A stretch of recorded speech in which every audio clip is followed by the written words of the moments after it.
Welcome to the J-Spot, the place where we stimulate the most sensitive parts of your brain. It is Friday, February 20, 2026. And we have this amazing convergence today. We're marking the birthday of the late, great Sydney Poitier. And it's also the UN's World Day of Social Justice. Which feels, well, it feels almost designed. It really does. Our sources today, we're talking film history, behavioral psychology, civil rights archives.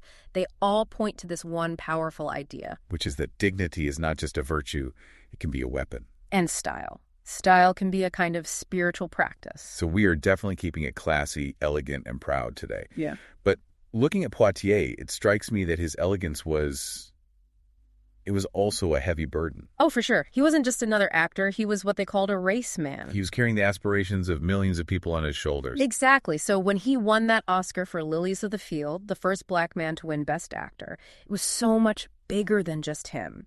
And that pressure, you can see it in his aesthetic. You absolutely can. Let's talk about that incredible run he had in 1967. The trilogy, To Sir with Love, In the Heat of the Night. And guess who's coming to dinner? And in all three of those films, he's wearing essentially the same thing. The impeccable tailored dark gray suit. And that wasn't just a wardrobe choice, was it? Our notes call it a visual rebellion. It was armor. It was absolutely armor. He was stepping into this hostile world on and off screen, and he presented himself with this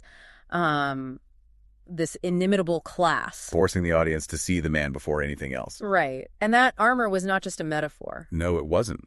This story from Freedom Summer in 1964 it's terrifying. The one with Harry Belafonte. Yeah. They fly into Mississippi with a doctor's bag, and inside is $70,000 in cash. All to bail out SNCC activists. I mean, at that time, in that place, that was a suicide mission. Truly.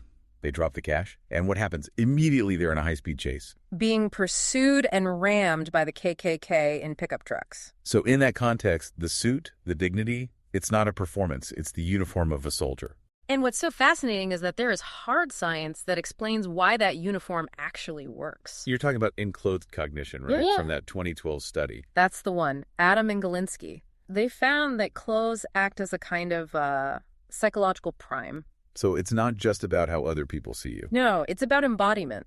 In the study, when people wore a white coat they believed belonged to a doctor, their attention and focus literally improved. They started to embody the competence they associated with the coat. Precisely. And marginalized groups have been using this principle for centuries. It makes me think of the silent parade of 1917. Yes. On Fifth Avenue, 10,000 African Americans marching to protest lynching. In total silence.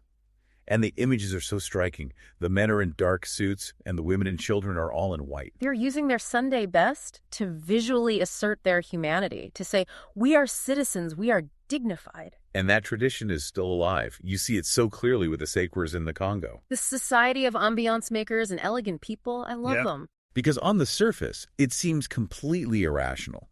You have men living in deep poverty. Who are spending, $3,000 on an Yves Saint Laurent suit. It makes no economic sense. But psychologically, it's profound resistance. It's a way of saying, I am the author of my own image.